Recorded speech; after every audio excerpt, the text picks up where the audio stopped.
Hello, good morning বন্ধুরা। আজকে সকাল সকাল চলে এসেছি মুচিপাড়া মাছের আড়তে। এই যে পাশে দেখতে পাচ্ছেন জিটি রোড হাইওয়ের একদম পাশেই মুচিপাড়া আড়তটা পড়ে। এই আড়তে এসেছি, আজকে দেখবো যে কী কী মাছ আছে আড়তের মধ্যে। কিন্তু চলুন আপনাদেরকেও গিয়ে দেখায়। এই যে এই পাশটাতেই মাছের আড়তের আসুন। এই যে এখানে মাছ কাটা হচ্ছে, একদম আড়তে ঢোকার সামনেটাতেই মাছ কাটা হচ্ছে।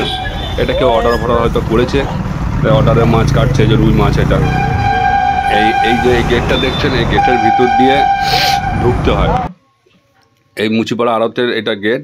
এই গেটের ভিতর দিয়ে ঢুকে পড়ে এখানে ম্যাক্সিমাম বলতে পারেন যে যারা মাছ বিক্রি করে দোকানে বসে তারাই আসে। আর এমনি খুচরো কাস্টমার খুব কম আসে, কেননা এখানে বেশি পরিমাণ মাছ নিলে তবেই এরা দেবে, আর নাহলে দেবে না। মিনিমাম তো ধরে রাখুন যে 2 কিলোর নিচে মাছ এরা দেয় না এখানে, কেন জানে তাহলে বাজারে আর কেউ মাছ নিতে যেত না। এই যে এখানে দেখছেন যে চালানি রুই, এগুলো এই যে সামনেরগুলো মোটামুটি 2 কিলো ওজনের আছে। তবে রুই মাছগুলো খুব একটা সুবিধার নয়, এগুলো পেটে সবগুলো ডিম হবে।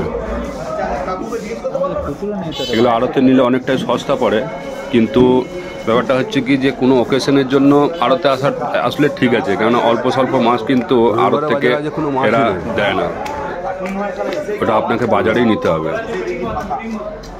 এবং আড়তে মাছ কিনে আপনি এই কাকাদের কাছে কাটিয়ে নিতে পারেন। কাটানোর জন্য খুব সামান্য পরিমাণ পয়সা নেয়, কিন্তু ভালো করে পিস করে দেবে, যেমন পিস বলবেন তেমনি পিস করে দেবে। এই কাকা খুব ভালো মাছ কাটে।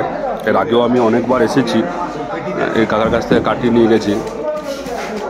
এই যে এই মাছটা যেটা কাটছে, মাছটা মোটামুটি 2 কিলো ওজনের। 2 কিলো 100 হলো, আমরা ওজন করলাম 2 কিলো 100 হলো মাছটা। আর এই চিতল মাছ কারা খেতে ভালোবাসে একটু জানাবে। এই যে ইলিশ এখনও পর্যন্ত আড়তে সেরকম আসেনি। ইলিশের আর রেটটাও অনেক চলছে, তবে আড়তের রেটটা জানি না বাজারে কত রেট করে বিক্রি করছে। তো ইলিশের দামটা জিজ্ঞেস করলাম, তো ইলিশ মাছটা 1 কিলো সাইজের আছে, ওজনও করলাম 1 কিলো সাইজের, তো 1200 টাকা কিলো বলছে।